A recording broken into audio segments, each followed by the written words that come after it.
And this is the Engaging Meetings interview, and I get a special guest here I'll bring you in just a second.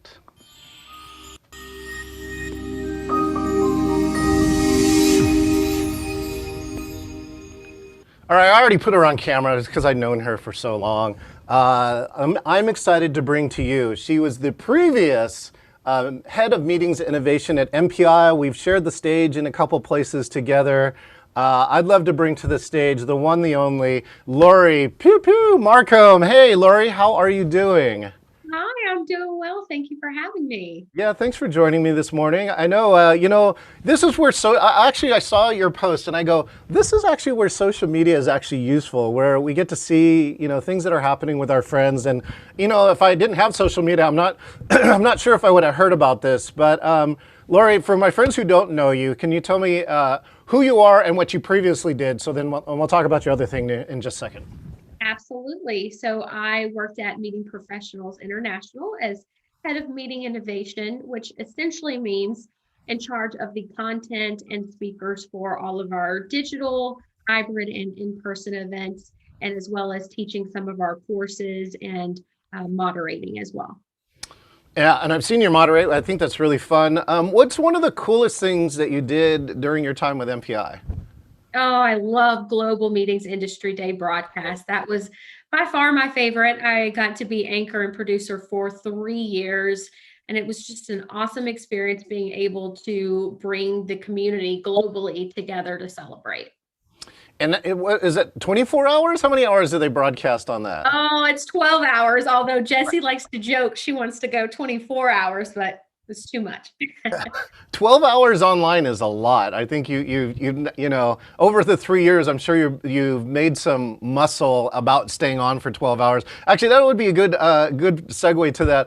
What do you personally do to kind of get ready, and get through that day? Because 12 hours of producing is a lot. You're just running on adrenaline, and it's all about having a good team with you. In 2020, I had to produce from my office where I am now and didn't have the team with me in person. But just this past year, I got to be at Grit Studios, and it was incredible. And our team was just excited. And we see so many chat messages coming through that it just gives you the energy that you need to keep pushing forward. Yeah, so you run on pure energy and kind of can you just like estimate how much time and rehearsal goes into those 12 hours before you go online? Wow. Just from sourcing the speakers and then rehearsals and then the on-site activation, I would venture to say 500 hours Oh, geez. from production to sourcing speakers. I mean, it's a solid full-time job for 3 months for sure. That's what I think. I don't people understand, right? How much work goes into like the perfect hour of content, and now it's something like a factor of 10 to 50, depending upon what you're looking for. So that's so great. Now you made a recent change, so can you talk a little bit about your new company and your title? Yes, so I will be starting on May 17th. So it's very new, but I'll be the events content director for the Path to Purchase Institute and Retail Leader, which is essentially under the umbrella of a company called Ensemble IQ. And Ensemble IQ in general, is it like an AI? I didn't look it up yet. So there's a lot of different elements, but essentially it's all around how people come to learn how to get consumers to buy their products. So there's different publications, there's different divisions, but could be companies such as Kraft, or it could be retailers like Walmart. And so my part of the role with that company is events content related to the Path to Purchase Institute, a lot like how MPI Academy is a part of MPI. So it's just that educational component of it. Oh, interesting. All right. So as always, I'm interested in is what helped you tilt the factor to make the jump? Because that's some significant entropy or energy around staying in your current job. Of course, it's easier. Like I know what's going on, or so things like that. So there's always usually something, right, that you're looking for. I'm just kind of curious what this job had that you were looking for.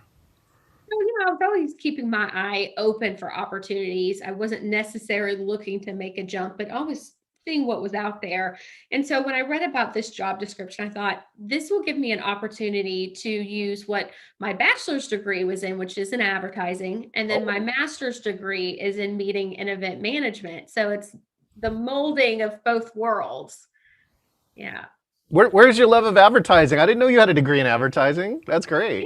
Yeah. So when I graduated, I did work for an agency for a few years, and events were a part of that experiential marketing and advertising, and then decided to move into events full time, but definitely was interested in advertising and why make people make the decisions they do, the creative side of it. And, I found myself, I've been at MPI for almost 7 years. And while I completely love the organization, they can't get rid of me that easy. I'm staying a member. I am active in the North Florida chapter. And so I'm definitely still bleed and drink the Kool-Aid of MPI. But for me, the organization isn't that large. And so, it's time for me to look about what skills am I going to need to acquire if I want to move up to a VP or C-suite later. And so for me, this opportunity was being able to use the muscle of advertising and marketing, which will really suit me and wherever I end up going as a VP or higher than that. So it's just really strategic and melding the both worlds that I've loved so much. Well, let me ask this: why are meetings such a powerful element of advertising? I'm just curious on your personal viewpoint.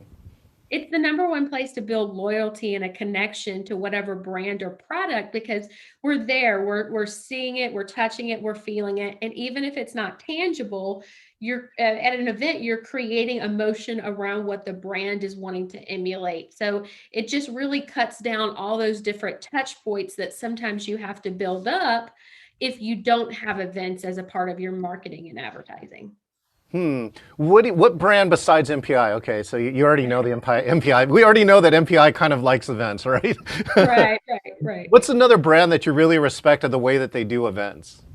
Oh, man, that's a difficult one. I have to say, actually, Revlon does incredible events, and most of the public actually doesn't get to go to those. But I have a friend who works there, and they have these events for, those who are in that industry, and what they do is phenomenal. I was really jealous. I'm like, how do I get to go to these insider Revlon brand events, even though I'm not in the business? So they do a great job. Can you describe one or two of the elements without having to kill me?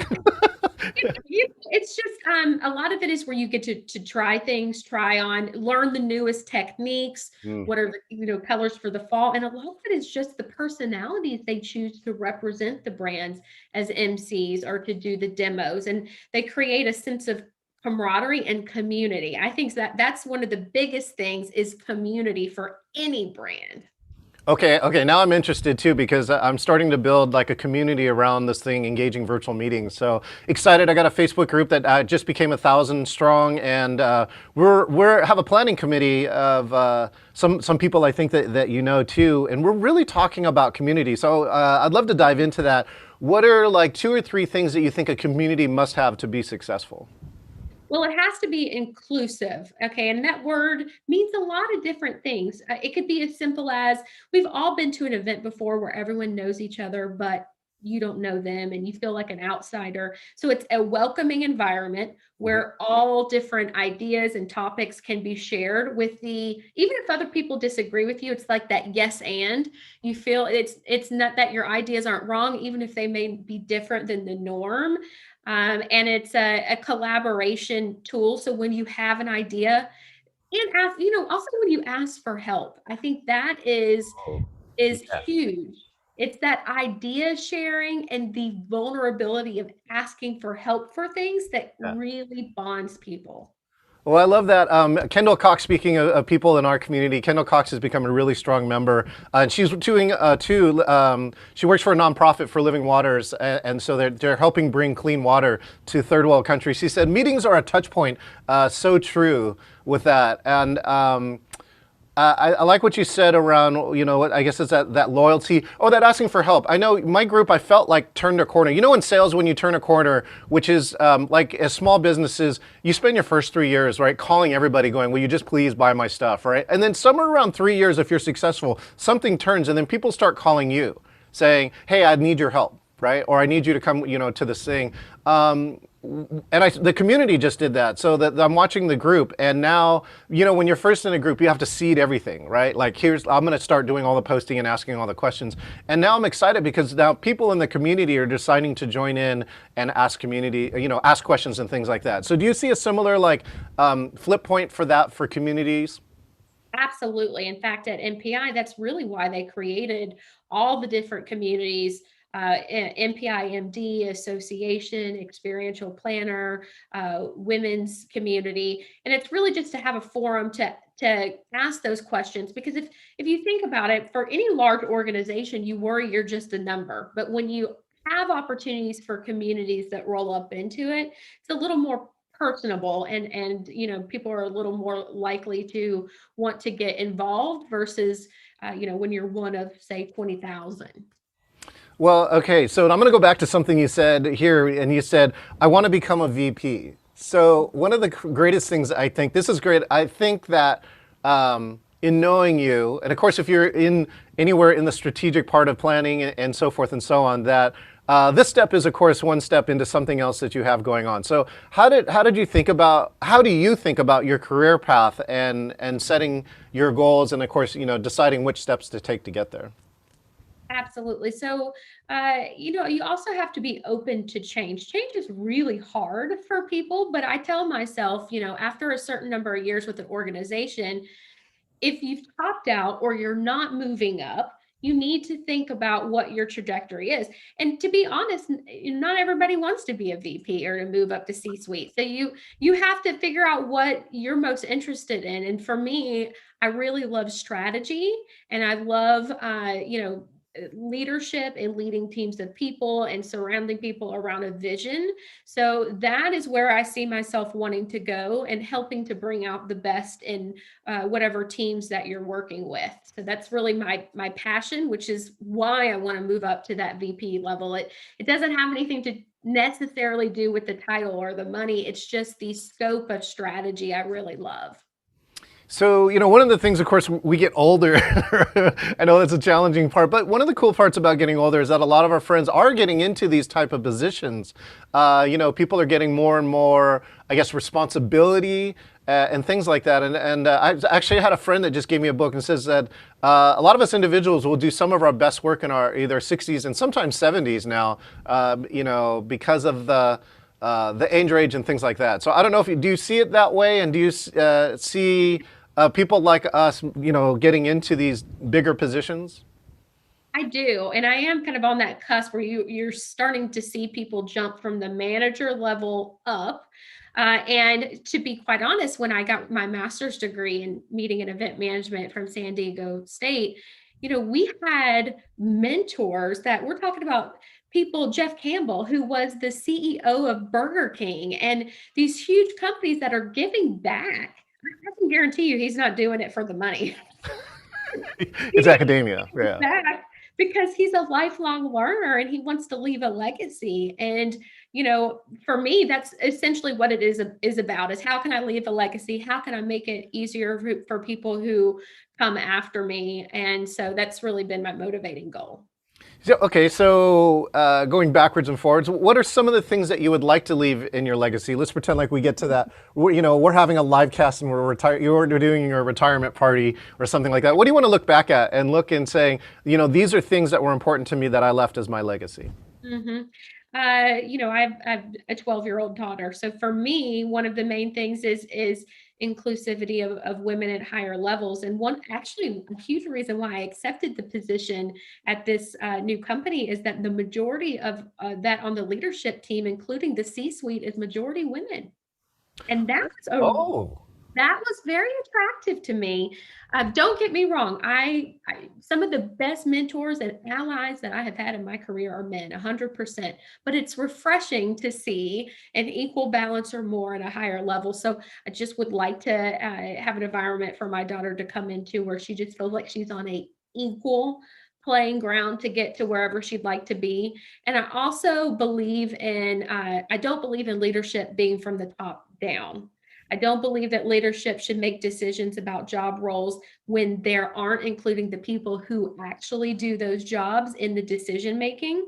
Yeah. So, that kind of hierarchy, I would like to a legacy of making people feel much more equal and sharing of ideas and decisions.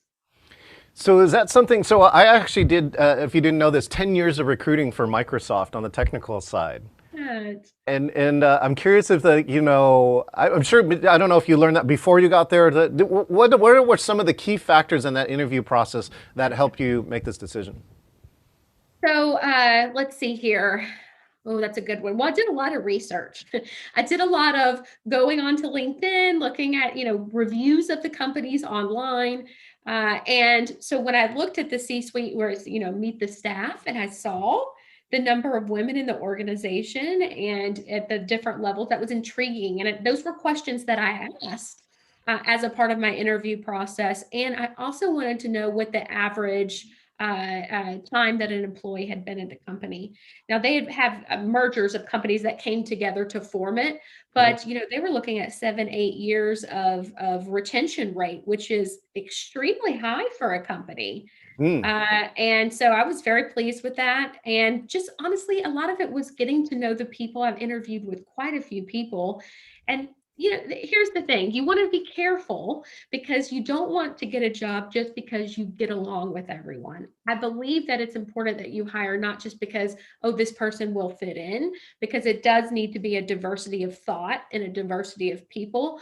But everyone I talked to that I interviewed with had very positive things to say about the company. And when I asked them questions, there wasn't anything where they looked like, oh, we can't talk about that. It was very an open dialogue, and it wasn't stuffy. And so, I was very pleased with what I saw. I mean, it's always a risk when you take a new job, but you won't know unless you try. So And you got to do your at least your work along the way. And being in the events industry, if anything, right, whether or not you got a certification or not, we're all become experts in body language, right? If your mouth is saying one thing and your body saying another thing, you'll pick it up, right? That's if anything has taught you over 10 years of events is I think you know that part. You can sense the authenticity and non-authenticity when it's present. exactly. 100%. All right. Let me see what else is that. So it's so great. What's one piece that I know part of your legacy you said is like women in leadership, and again, I appreciate too. Like we're talking like this is API Heritage Month, right? Okay. So and I think a lot of talk is around allies now, and I think that's really important to know that it's not all other people are bad. It's like there's actually a whole collection of people that are really trying to support that. What do you think is your part in terms of helping women in leadership? And I don't know if there's any either advice now that you're getting to this stage that like you've told yourself or other people 10 or 20 years ago. Mhm. Absolutely. I actually just actually last week taught a women in leadership class for NPI. So I was one of the instructors, and something that we always talk about is, especially in negotiation, if you're asking about a job, my rule of thumb is that if you get offered a certain amount of, say, if they haven't told you what your salary requirements are, you always ask for $5,000 more than what they offer, and then you negotiate down. The other piece of it is if there's something that you 100% don't know how to do about the job, that's okay. You can learn it. If there's a job you're interested in, go for it. You don't have to have 100% of everything that they have on that list. Just really having the confidence in yourself to move forward is a huge one. And then also being open to difficult conversations. A lot of women are known or have been taught to be non-confrontational, but they have to know that there's a way that you can facilitate conversations that's not confrontational, that comes across respectful to everyone. And so, just challenging themselves to learn more about how to have difficult conversations.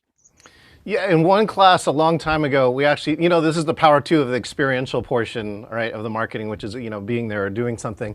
And we were using rock climbing, and I had this amazing woman, right? She was slightly medically challenged. She was half deaf. She had a bad left knee. And we were actually using a rock climbing wall as a metaphor in the class. And so she had a hard time during the part. But we got a chance to coach her and get her through that, right? And she actually reached the top of like a 30-foot wall, and she had never done that in her life. But, it's not about that. Sometimes, when we're teaching other things, it's, the ripple, right? That's the thing that comes back after you drop the rock, and you actually get to hear about it. So like 3 months later, she called me, and I'm like, hey, what's going on? All right, great to hear from you. And she goes, I got to tell you this story. And she said she's a property manager, and that she got asked by another property place for her to go manage, right? And she goes, well, I'm not really looking for a job. I'm really happy, but I'll go check out the job. She goes check out the job, and she's like, oh, well, this is nice, but I don't really want to move. So they asked her what her salary was, and she goes, you know what, I just made up a number because like I didn't really need the job, right? I already was happy in my job. So I asked for something ridiculous, like 3 times the salary that she was currently getting, and she got it. See, it's important that we don't start looking for jobs when we're miserable, right? Because then at that point, you're going to take anything they give you. If you're out there looking, I mean, we know it's supply, demand, how bad do you want it? If you're not necessarily unhappy, it's almost the best time to start looking so that you do have the confidence to say, you know what? I've always heard you don't jump ship at a company for less than 10 grand. Double it. You might as well add to it, So I agree. You don't want to get to the point where you're desperate to move on. And I have nothing bad to say about MPI. I love it. I just knew it was time. It was time for me.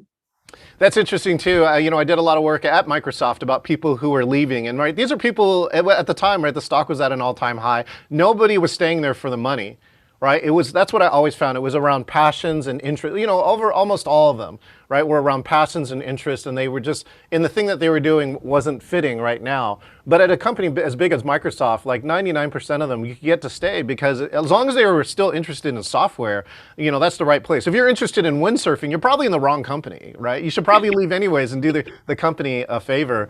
And so that's one of the things that I learned. And a lot of times, actually, the one thing I discovered that I haven't really shared in a lot of places is that it's not about your satisfaction with your jobs. And again, this is maybe not Lori's case. She was looking for something else. But at Microsoft at the time, a lot of times it was dissatisfaction because the majority of people were moving because they were unhappy about something, right? Because a lot of people, like we said, it's easy to not move when they said there. So we actually built this model, the dissatisfaction, and people give clues, when they said they were going to leave, they already think about leaving 2 weeks to 6 months is what we discovered at Microsoft. So anyways, that's some of the stuff that I learned around it. And I think though, choosing to move, when you don't have to is the strongest point that you have. Because otherwise, yeah, you put yourself through a lot of other steps. But of course, sometimes that's the only time that people want to do it. Let's close with this, which is, thank you so much for sharing that. Is there any advice you want to give to people who are thinking about their career path? I know a lot of people are in a lot of groups are still asking, what do I want to do when I grow up and things like that. So with this experience, of course, in choosing your next job too, what can you share with people who are trying to answer that question, right? What should I do next? Well, there's a lot of, we know there are jobs that are starting to come back. I know a lot of people were furloughed and laid off. So, there's more coming out there. You may choose to look at your transferable skills. So for example, I have friends who were on the sales side at large hotels who have gone to work at retirement communities making over 100 grand because still heads and beds. It's still events for the people there. So if you, and not to say I love the meeting event industry, but if you're like, you know what, I want to try something else, look at all of those transferable skills that you have. And if you go outside the meeting events industry for a few years, what can you learn outside of it that when and if you come back will aid you in moving up and your skill set? Yeah, that's what I tried to tell a lot of people too in that meetings industry is just saying, you have one key skill that a lot of people can't buy, and that's hospitality. You can only train it and you can only learn it, right? And live it. And once you have that skill, that's the number one skill that you can take almost anywhere, right? Because in the end, it's around customer service and other pieces like that. So, Lori, thank you so much for your time. We really get a chance to appreciate you. And I wish you luck. We're, of course, always tracing you and lots of our other friends as we go around. And I look forward to hearing about your success. I look forward to doing this. You know what? Let me ask this commitment. If you, not if, right? Let me just make sure and change my language here. When you make VP, will you do one of these interviews with me so we can just do the follow-up? I definitely will. 100% commitment for me. Excellent. Thank you so much, Lori. Hey, my name is John Chen. I was just here with Lori Pugh Marcum, who's just got a new job at EsembleIQ. Make sure and watch her. Wait, hold on a second, Lori. Let me make sure and ask this last question before we come back. If somebody was interested in knowing a little bit more about you, where can they find you? Either on either LinkedIn or Facebook? LinkedIn is the best place up to date. I always post on there as well. So that's the best spot. And what's your tag on LinkedIn? It should just be Lori Pugh Marcum, but I'll make sure to share that with you as well. But definitely, there's not any other Lori Pugh Marcums out there. If there is, you let me know.